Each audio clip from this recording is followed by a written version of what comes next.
Today I'm going to show you few things which I always purchase whenever I stock up my groceries. So start करते हैं groups of food से. पहला group मेरा होता है हमेशा हाइड्रेटिंग फूड्स. हाइड्रेटिंग फूड्स क्या होते हैं? Most of the fruits, cucumbers. क्या होता है ना, बच्चों को, बेबीज़ और टॉडलर्स को, स्पेशली जिनको पानी पीना पसंद नहीं है, नॉट जस्ट बच्चे, एक्चुअली एडल्ट्स को भी जो इनफ पानी नहीं पीते दिन में, अगर वो फ्रूट्स भी खाएं तो हाइड्रेशन लेवल कम नहीं होगा. It will still balance out. So never ever forget to keep these hydrating foods in your grocery list whenever you purchase. Now second is snacks. Snacking we all love. Matri, nimki, you name it and we all love it. But बच्चों को ना हम deep fried snacks on an everyday basis नहीं दे सकते. So these are my some go-to list. पहला is makhana.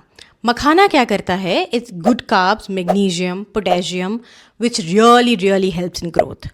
Second, which I love is dry fruit laddu.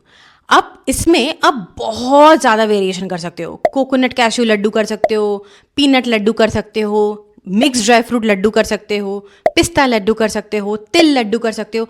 I can just keep going on and on about it.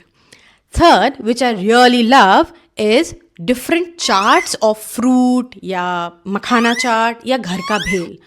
These bring in that variety in the child's diet, and also जो चटर पटर हम खाते हो हमारा बच्चा नहीं खा पाता, वी ऑलवेज थिंक कि काश मेरा बच्चा भी खा पाता, तो वाई नॉट होममेड वर्जन दे दो आप, and I am sure your child is going to love it. Because सब कुछ इससे रिलेटेड होता है. अगर ये गड़बड़ होगा तो हमारी पूरी बॉडी गड़बड़ हो जाएगी. Gut friendly foods. पहला, always ingredients to make homemade idli dosa batter. तो हमेशा मैं उड़द दाल, मेथी दाना, इडली राइस या डोसा राइस में हमेशा रखती हूँ अपने पास. And whenever I have to stock up, मेरे ग्रॉसरी में हमेशा स्टॉक अप होता है.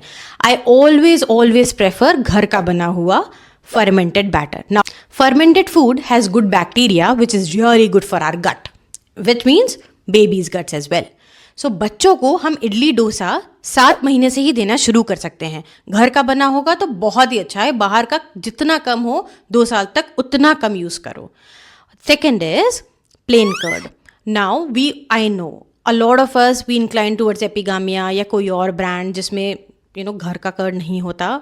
कभी कभी it's okay, but most of the time कोशिश करो कि आप घर का बना कर्ड दो बच्चे को. लीची. ना लीची में क्या होता है, specially if we eat it empty stomach, we see कि ब्लड शुगर हमारा बहुत सडन ड्रॉप कर गया है. ऑफ कोर्स एक क्वांटिटी से ज़्यादा खाओगे तो 1-2 लीची इज़ फाइन, पर कोशिश करना कि कभी भी एम्प्टी स्टमक अपने बच्चे को लीची नहीं देना. और also these foods, mango, lychee, most fruits are actually high in sugar. तो इसीलिए हम भी बोलते हैं कि आप मील के पहले या मील के तुरंत बाद दोगे तो बच्चे को डाइजेशन इश्यूज भी हो सकते हैं. There are no evidences about it, but a lot of kids get it. Let me know in the comment which is your child's favourite fruit, and don't forget to hit the bell icon because I will be back with more such videos.